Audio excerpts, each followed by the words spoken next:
Today we are going to learn about the isolation of DNA from chicken liver. So this is our chicken liver sample.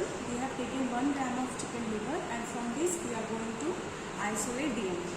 Now why do we need to isolate DNA?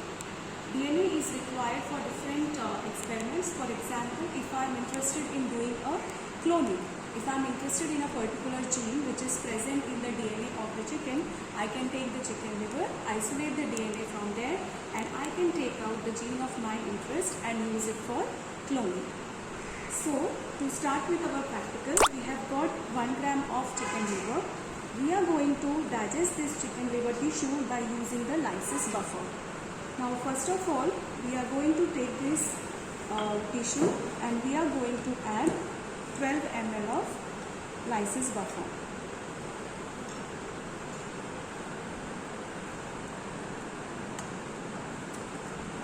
We will transfer it to the mortar and pestle so that it can be homogenized easily.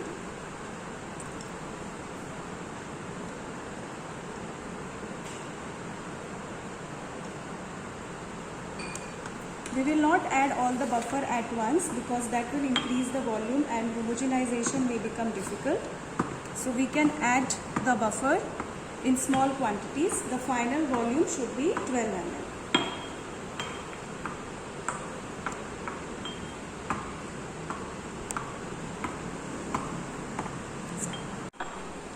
We have prepared our homogenate of the chicken liver tissue. Now this homogenate is prepared by using the lysis buffer. The lysis buffer contains the components like NaCl, which helps to stabilize the DNA. It contains the trace buffer, which again acts as a medium which keeps the DNA molecule stable. It has also got EDTA, which chelates the calcium and magnesium ions and therefore inhibits the activity of DNases, the enzymes which can degrade the DNA. It also contains proteinase K, which is used to digest the contaminating proteins and therefore helps us to get a good quality of DNA. These proteinases K also inhibit, or they will also digest the DNases enzymes which are present in this homogenate, and this will help us to get a better quality of DNA. Now the lysis buffer also contains the detergent SDS, sodium rhodocyl sulfate, which helps to digest the cell membrane as well as the nuclear membrane inside which our DNA is present. So now this homogenate is ready. Now we are going to transfer it to a test tube.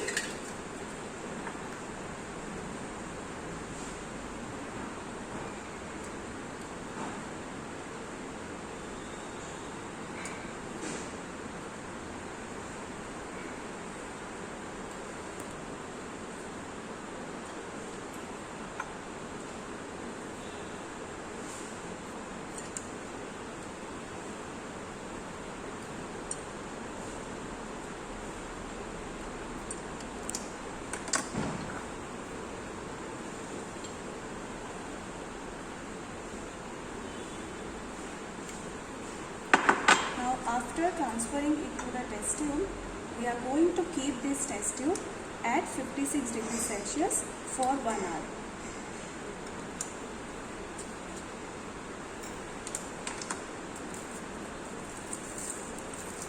At this temperature, all the cell membrane and the nuclear membrane which is covering the DNA will be digested. That is, it will be digested and the DNA molecule will get released out, and we are going to collect the supernatant from which we will be going to the next step of DNA isolation.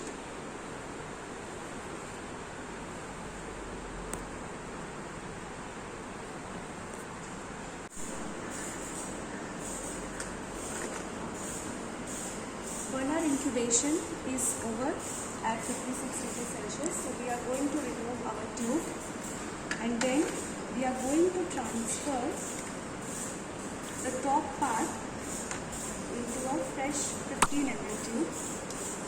All the bigger chunks of the tissue are settled at the bottom and the smaller, more uniformly homogenized portion of the tissue is present at the top. So we are going to take that and transfer 6 ml into a fresh tube.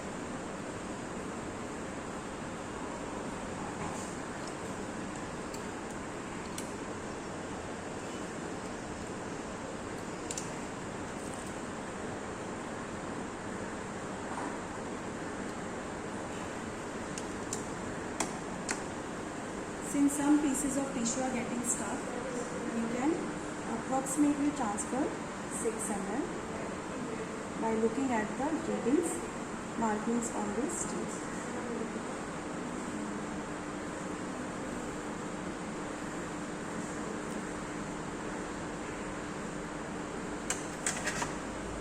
After this, we are going to keep this tube for centrifugation at around 2000 G, that is 2000 RCF for 5 minutes, to pellet down all the cell debris, and we will be collecting the supernatant and proceeding further with the DNA isolation method. So this is our sample after the centrifugation. So you can see that now we have got a much clear supernatant, which is the sample which contains our DNA, and the bigger cell debris are sticking to the walls of the tube. So now we are going to transfer the supernatant into a fresh tube,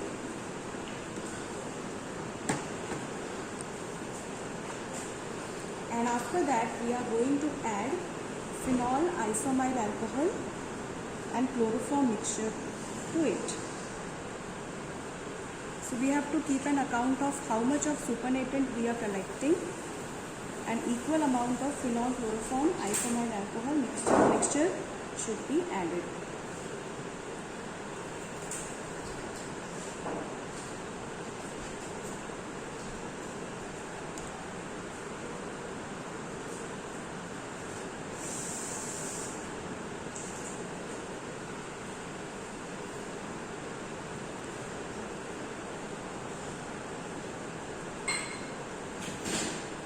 So this is around 6 ml of the supernatant that which we have got in this tube. Now we are going to add equal amount of phenol chloroform isomyl alcohol mixture.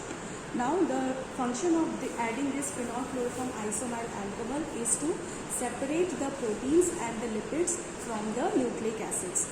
We all know that the cell has got proteins, it has got the membrane which is made up of lipids, and finally it has got the DNA in which we are interested.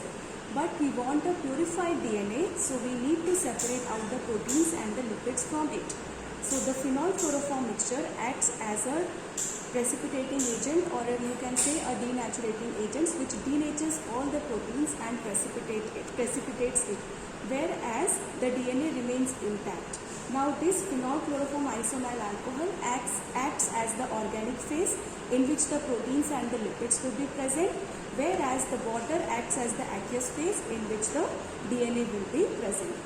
So now I am going to add the phenol chloroform isomyl alcohol mixture into the tube.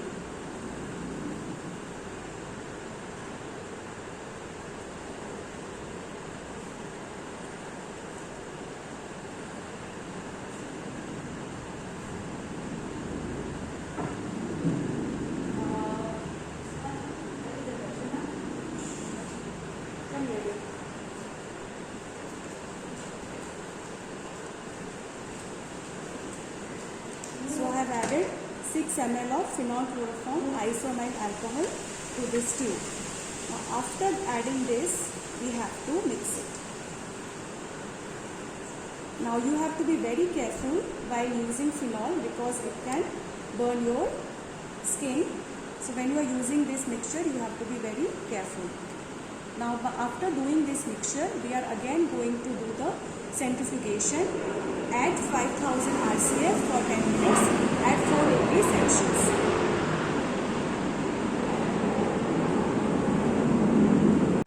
This is how our sample looks after the centrifugation. So you can see there are two layers. The top layer is the aqueous layer in which the DNA molecules will be there, and the bottom layer is the organic layer in which the proteins and the lipids will be present.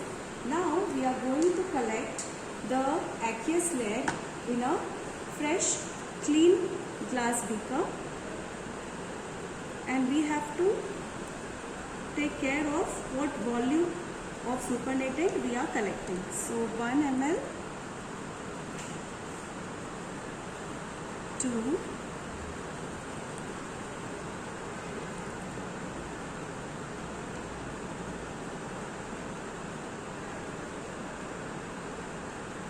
So we have to be careful that we do not disturb the pellet.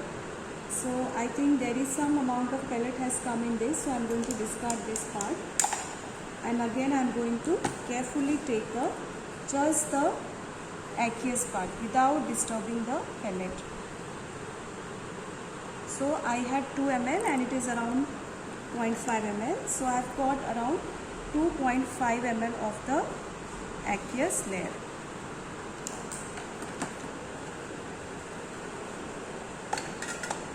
Now after this, I am going to add double the volume of this solution of chilled alcohol into this. Now chilled alcohol will help in the precipitation of DNA, and you are going to see nice white fibers. So now, since this is 2.5 ml of the liquid, I am going to add now 5 ml of chilled ethanol into it.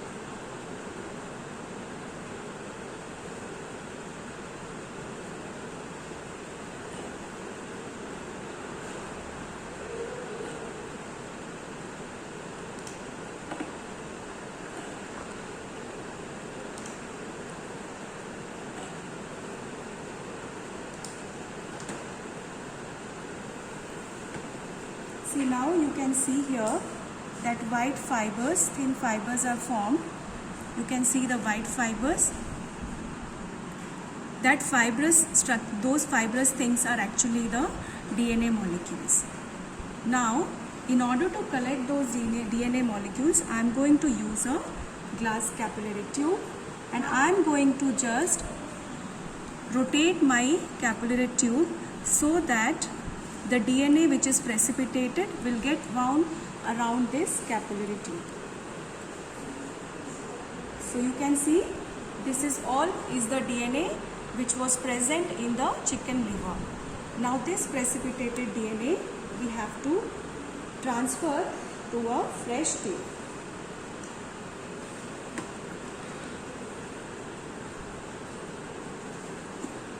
So I can take a small centrifuge tube and transfer it into that.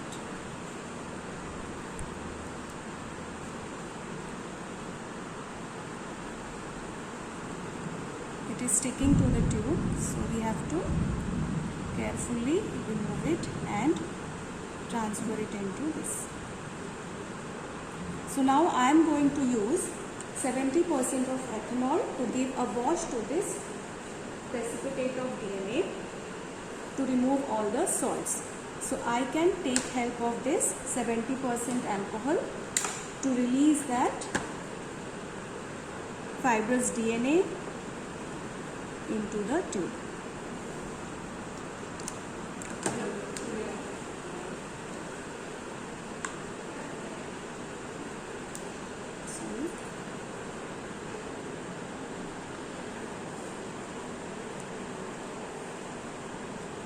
After we have transferred the pellet of DNA in this 70% alcohol, again we are going to do the centrifugation. That will be the washing step, and after doing that wash, we have to dry the pellet so that all the ethanol gets evaporated, and then we can dissolve this pellet in tea buffer. And after dissolving it in the tea buffer, we are going to run an agarose gel to check the amount of DNA and the quality of DNA that we have got. So you can see here the pellet, which is the DNA. I have kept it in 70% ethanol and given a centrifugation to complete the washing step. Now I am going to discard the 70% alcohol, and I am going to keep this pellet for drying so that all the ethanol gets evaporated, and that pellet, which is now free, which will be free of ethanol, will be dissolved in tea buffer, and that we will be loading on the agarose gel to see the quality of DNA that we will be getting. We are looking at the gel kept under the UV trans illuminator. You can see fluorescent orange band. That is the band which corresponds to the DNA that we have isolated from the chicken liver.